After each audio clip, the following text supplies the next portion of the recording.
Hello, everybody. Welcome to Sweden for the 16th round of the FIM Motocross World Championship, the MXGP of Sweden. We are back in Uddevalla for our studio show here. We're live, of course, on Facebook and MXGP TV. And once again, we have a stacked selection of guests for us. The first one is already in place, Benoit Paturel from Khmer Yamaha.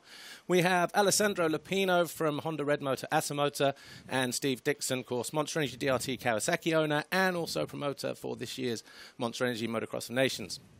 But before we go anywhere, Lisa Leyland is with me, as always. Lisa, welcome back to Sweden. Yeah. Great to be back here. BMK, Uddevalla, always do a great job. Yeah. What are your thoughts on it? It's nice to be back on the calendar, Sweden. And the tracks, some of the places are incredible to watch for the spectators. It's beautiful and it's nice to see. So, yeah, it's good. And, of course, 125s, last round. Yeah, final round of the 125s. So see what happens there. And also 150s on the schedule, as well as MX2, MXGP. But let's start with our first guest. Of course, he was a Grand Prix winner last week in Switzerland. Benoit Paturel, Khmer Yamaha. I guess the first thing is congratulations on Thank you. winning the GP. You finally did it. You must be really, really pleased. Yes, I wait from so many time this win, and I did. I do so much effort with my team and my trainer, but we have bad moment, but also good moment, and I take just positive thing and. Still 4 GP, and I'm happy about that. And yes, I do 100% every race for the good. Two good races. The first one you battled with Jeremy Seawer. The second one here with Thomas Covington. Eventually, you made the pass for the lead, and of course, you took the victory and the GP win. What was the track like? How was it? You obviously like the track. You like the ground. Yes, for sure. It's a technical track, difficult track with ruts and everything, and with my style and my riding was good to put this style on this track, and was really good for me. But until France, I improved good, but always something. On our first race or second race, and I miss so many podium. I have the speed, but yes, now I'm on good shape and I'm happy to go on this way. Did you celebrate after the GP win? No, just take a good moment with the team after the race, but until Monday we come back on the work and for be good this weekend.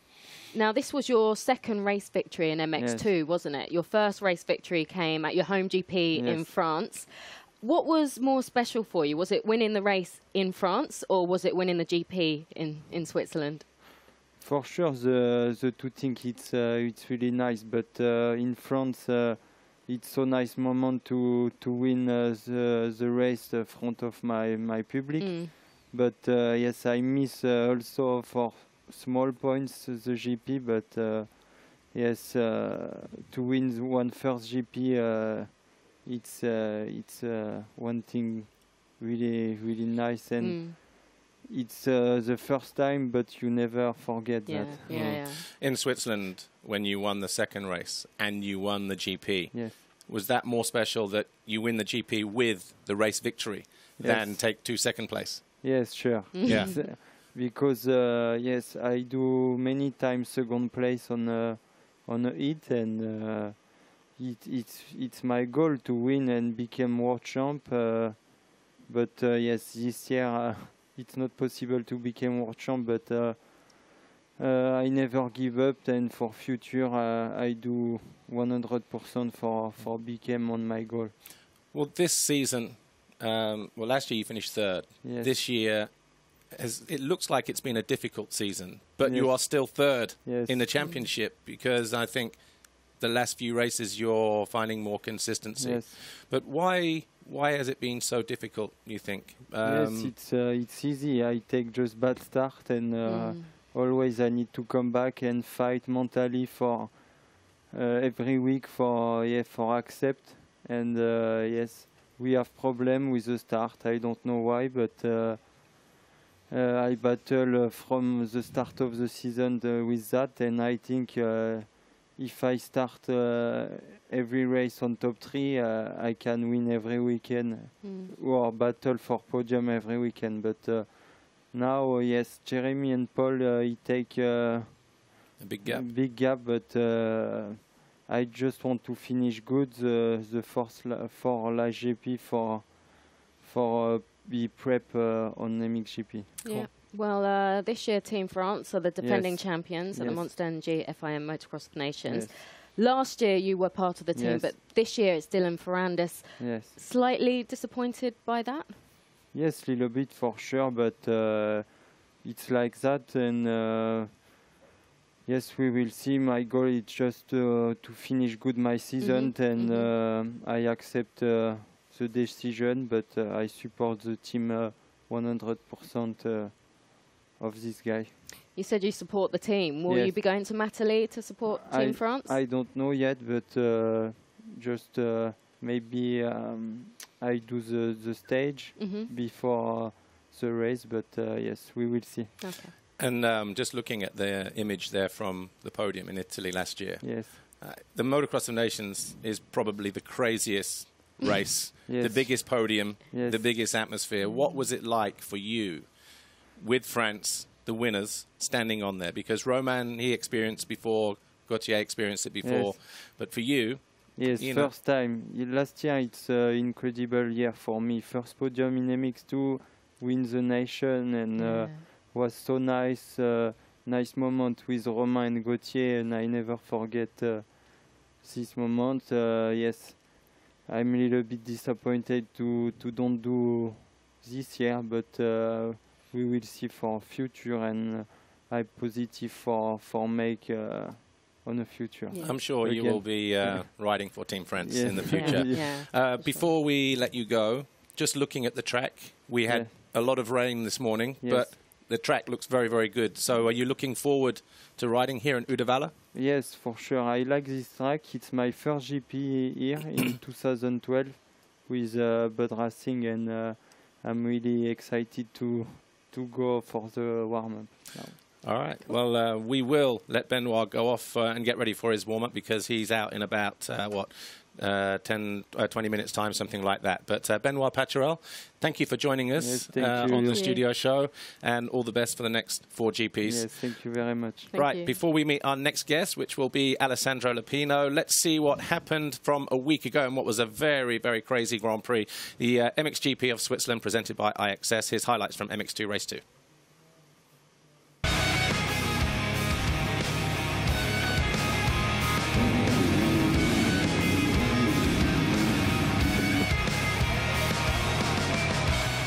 MX2 Race 2, and all eyes on that man there. Didn't take long, though, before he was pulled down to the deck at turn 1. The home favourite, Jeremy Seewer, would have a mountain to climb if he was to win this Grand Prix. Up front, it was Prado who led, but his teammate fell first, down to 4th. He was able to stay ahead of Julian Lieber just for a little longer, as Seewer started to carve his way through the field. He was just on the outside of the top 15 when he found his way past Anton Goal on the factory TM. And then Prado fell from the lead on lap 3, handing the advantage to Thomas Covington on the number 64 Rockstar Energy Husqvarna. He was pushed by the number 6, who'd made 2 brilliant starts here in Switzerland, Benoit Paturel. Seewer was relentless in his charge towards the front of the field. That pass on Bogas got him just outside the top 10, and then it wasn't long before he was inside the top 10 as he continued his charge through the field. Ben Watson lay in his sights next. The Brit having a great ride here in Switzerland. But he was no match for Seewer, who continued to push on, just like Benoit Paturel. Made a move down the inside of Covington, and at mid-distance, he led, but only briefly. Covington made him work very, very hard for those 25 points. Eventually, the Frenchman was through, as Seewer charged down the 33 of Lieber and the 10 of Calvin Valanderen, who was now in 6th. Jonas Found his way past his teammate once more. Got himself into third with a handful of laps to go. Lieber was on a mission to keep the 91 at bay until this incident. Lieber went down hard. Siwa stayed up in what was a collision of bikes, and then later in the race, Lieber would be out of the points. Benoit Paturel, though, was celebrating on the final lap as he took his second career race win, and with it, his first ever Grand Prix victory in MX2. Paturel, then, your overall winner here in Switzerland from Jeremy Siwa, who did make it onto the podium ahead of Jonas, but Jonas now leads by 49 points and will continue to hold the red plate in Sweden. But what a fantastic ride for all three riders here this weekend.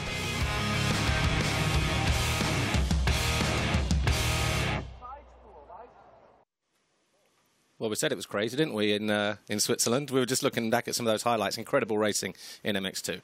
Right, our next guest joins us here on our MXGP TV studio show, of course, live on Facebook as well. Alessandro Lupino, Honda Red Moto Asamoto. Yeah. Where do we start with you? It's been, well, I'll tell you what, we'll start with how has the season been for you so far? Yeah, it was, the beginning was not so easy, actually. It was... I did a good winter, but then the beginning was harder than I expect, and the result was not coming. But then now it's a few races that 6 or 7 rounds that is getting better. I'm close with the top 10 guys, so that's my point, my goal, and we are every GP close to them. So at the moment I'm happy. So the good level we are. Since you came from MX2 into MXGP, it's been a difficult couple of years, hasn't it? The first year, you missed pretty much most of the season with injury. Last year, I think you finished 20th, but you completed pretty much the full season. So is this year, where you're now 15th in points, is it something like a building year again, another step to gaining confidence and this kind of thing? Yeah, from 2013, when I was with Kawasaki and was actually my best year, my best season. Then MXGP, everything different. Looks like the same MX2, but isn't. Because every rider is there. You know the jobs, you know what they have to do. So it's a real difference between MX2 and MXGP. So I had bad luck also, but I wasn't ready at all to fight with them, and I had 2 bad years and many injuries before the knee and then the shoulder. So I think it's the worst for a motocross rider. And now it's a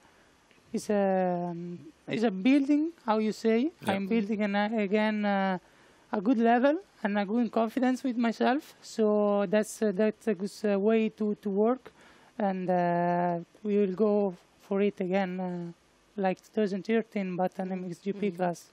You mentioned before that you're close to the top 10 guys. Yeah. You had a 6th in race 1 in Russia, your best result of the season. Last weekend, we saw you running in 6th for pretty much most of the race before Tim, Bobby, Clement and Jeffrey passed you. So, I mean, they're showing good signs there. And they're all very good riders, by the way. Yeah.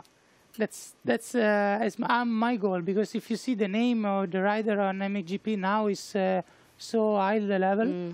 And to be with them, that they can win GP easy, or they win already so many GPs. Fight with them for me is the point, and so that's my goal. And like in Swiss, I did the start is so important, and then I try to keep them on the back. But in the last 4 or 5 laps, they passed me in 1 lap. They passed me in 4, so I was a little bit disappointed, but. At least I make a good race. Yeah, absolutely. Well, how's the team environment? Is it like a family team, and is that important for you? Yeah, for sure. When it's Italy GP and you are from Italy, so it's more family team. And they come from Supermoto, so the first year they come motocross was with me. So we improve every year, and we adjust the things. So it's a good team. They work harder, and they have so much passion in motocross, so we are on the good way. Well, at the moment, you haven't had a podium in MXGP, but taking you back to 2013 here when you were with Kawasaki, your only podium in MX2 came third overall in Majora, second in the final race when you passed Tonkov. That was a big moment for you, wasn't it? A proud moment, I would think.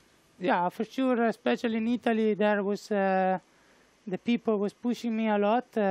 Before I did another podium, it was in Bulgaria, my first one, in Sevlievo. Oh, yes, yes. So this was the second one, and but for sure more special than the first one. I never forget that one.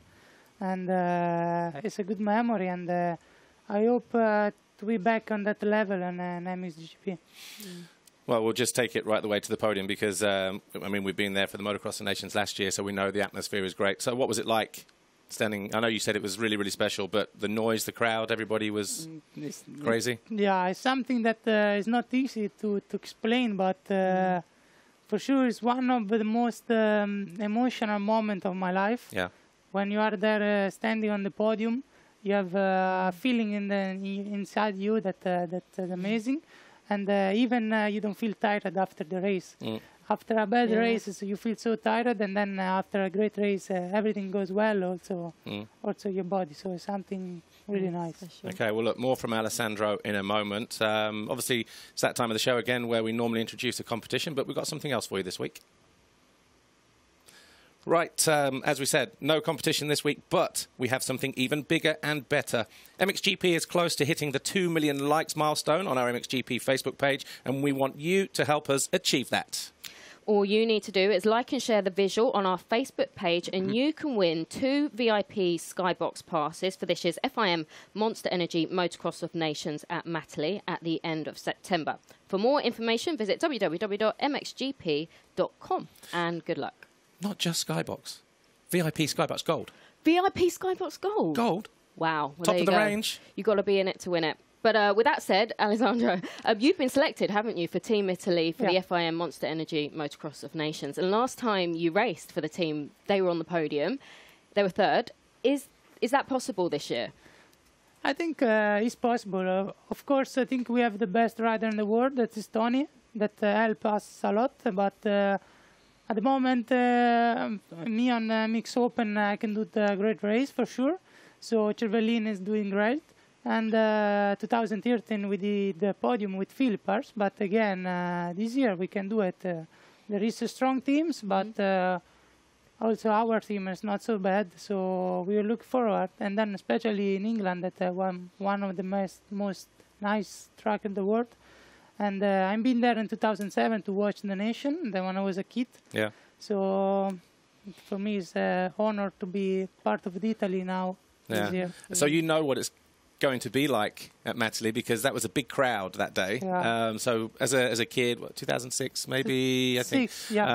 And then to ride it and experience it, and now to go back again, like I say, it's going to be a big weekend. And this race is getting bigger, isn't it? Yeah, for sure. Every year is getting bigger and emotional. And then you see the people don't cheer for one guy, but they cheer for the world. So for the country. So it's something different. And you can imagine when you're on the track and you hear your fans or whatever. It's something that emotional a lot and push me to the limit, always. Well, look, we do wish you all the best for the next 4 rounds and also for the Monster Energy Motocross Nations at Matterley Basin. The next guest is somebody that is linked very, very closely to that race, Steve Dixon. Thank you, Alessandro Lupino, for joining us. Thank you. But before we meet Steve Dixon, let's take a look at some of the highlights from MXGP Race 2, the MXGP of Switzerland, presented by IXS 1 week ago.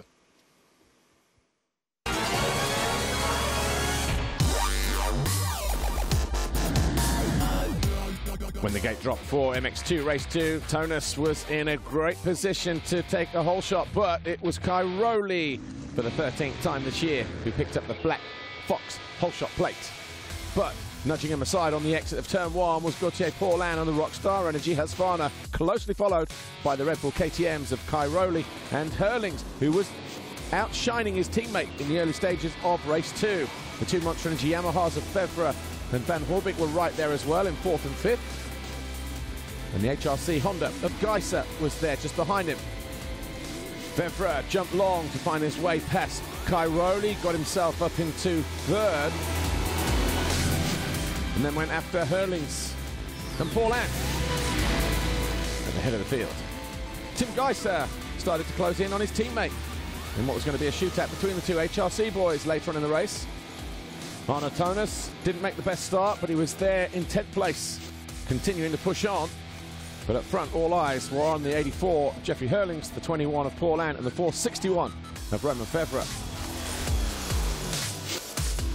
A mistake on the entry to the waves allowed Herlings to find his way past Paulin. He took over the lead in front of the main grandstand, who were just on their feet every step of the way. Paulin tried to react immediately, but there was no way through. Tonus went down, and as he got up was hit by Jacek Konis. A trip to the medical centre later revealed a broken collarbone for the Swiss ace, and what would be a disappointing end to his home Grand Prix. The two Hondas were at it. Bobryshev spun up. That allowed his teammate Geiser to go through, and eventually he pushed on to come home 5th ahead of Jeremy Van Horby. Paulin was showing good form for the first time in a long time. A hand injury picked up in Italy was finally healed, and the Frenchman was right on the top of his game, but just no match for number 84 Jeffrey Herlings this weekend. The Belgian Grand Prix winner from a week ago was Mercurial once again in race 2.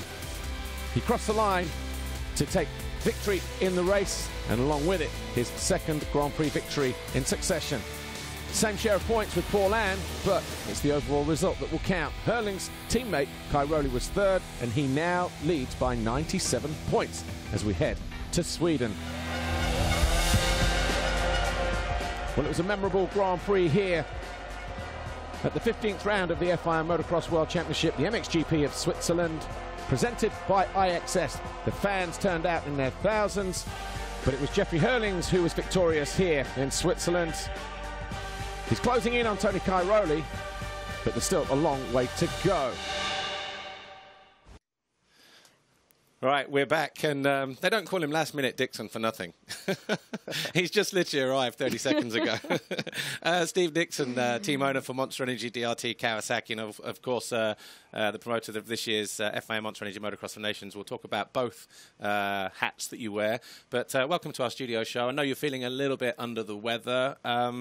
Been burning the candle at both ends. Yeah, a few nights without sleep, yeah, but I mean, it's best to get it done now before the Nations, and yeah, it was going well, very well. We'll talk about your season briefly. I guess the season hasn't really gone to plan, has it? 2 of the 3 riders have been injured. It's been a tough one, hasn't it? Yeah, I mean, obviously, yeah, 28 years now I've been doing it. You're going to have highs and lows, and it's all a roller coaster. So, yeah, you know, luckily we have good sponsors, and you know, it goes like that sometimes. I mean, they're all good characters, and they've been doing their PR stuff. And yeah, I say Tommy was really going well, and that was unfortunate because, you know, we had good things, especially in the UK, also with you know, British Championship last year. But I guess it just goes to show, doesn't it, how tough the sport of motocross is. You know, injuries are part of it and everything else. But how detrimental is it, the season that you've had in terms of, you know, the long-term plan next year, attracting sponsors and riders and that kind of thing? I mean, like I say, luckily we've built up a good relationship with sponsors, and, you know, you need a solid base. You can't build everything on one season, otherwise you'll never be here because, you know, 1 minute a rider's good and next minute he's injured. I mean, look at Geiser this year. Who would have said he would have not sort of won? And then the last 2 years with Tony being sort of semi-injured, everyone sort of wrote him off, and now he's as strong as anything. Yeah. So, I mean, that's the beauty of motocross as well. Well, one rider that has been doing okay is Darian Sanai. 10 top 10 finishes, his best result coming in Argentina, where he was 5th overall. Were you perhaps expecting more of these results from him? Yeah, I mean, I think Darian's just adapting maybe a little bit slower than, say, Olsen and, you know, a few of the others that came up. But as I've always said, you know, you don't lose your pedigree, and that just comes through at different times. Not everyone can develop at, you know, the same age. And, you know, Darian's raced with the best, and he's got the speed. You know, there's a lot more, you know, to come from him yet.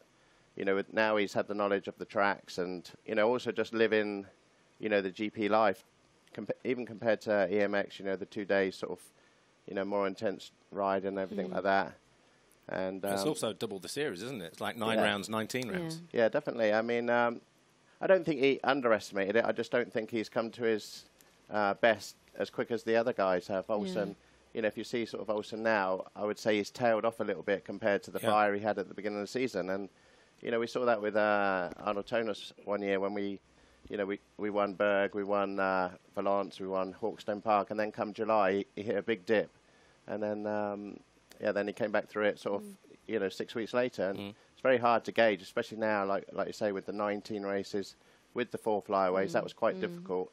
And I think the end result was we saw Darian sort of hit the low when he had the heat stroke, because that was when I thought he'd be his strongest in the heat. Yeah. But it wasn't to be. And I think, you know, at the end of the day, your body just tells you, you know, sort of shut down and regroup, and I think that's what you've got to do, is just listen to your body. Yeah, well, as you said, Seba has been unfortunate with his injury, but before that, he was showing signs of potential, podium potential. Trentino, he got a 4th in race 1.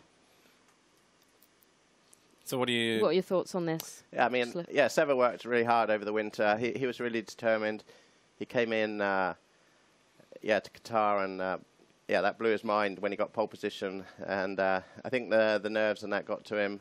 So that was similar to last year when he got 2nd in Mexico. As I say, that motocross is a whole game about not just riding, practicing, but being able to stand the pressure, being able to put the thing together from a Saturday to a Sunday. You know, if you have a good Saturday, it can make Sunday easy, or it can play on your mind, thinking the pressure's on you. And what about Tommy? Obviously, just about to come back, hit another injury, came back last week. You know, just frustrating for him as well. Yeah, again, Tommy knows he's not past it. He's, you know, he's a rider that can pick up, you know, very well, and you know, we know he's very fast. He hasn't lost it the same as you know, Caroli, but he needs to find himself, and he definitely tried to do that over the winter, and it was unfortunate. His knee injury was, basically had, you know, hurt his knee. They said, okay, you can have a 10% chance it will be okay with sort of rehab. But it's not worth taking that chance nowadays. I mean, the competition's way too strong. So, he took his time out, came back really strong, and then, then he hurt his hand on a silly little sort of post. And then that broke the hand the same as Simpson. Yeah, well, despite the injury and everything, he has managed to make it to Team Great Britain as the MX2 rider.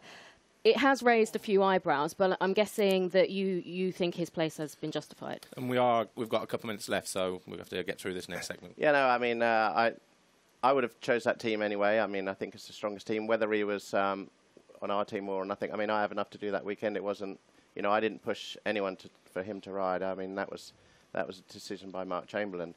And as you know, with yourself, you didn't have a good season in '94. You came in the 125. You proved yourself, and you went out and won, and we won the Nations. And that's what the Nations is about. It's not about finishing 5th and 6th. It's about your best chance to win. End of. Well, as we said, you are also promoter of the Monster Energy Motocross Nations at Matterley Basin. The race is getting bigger and better, isn't it?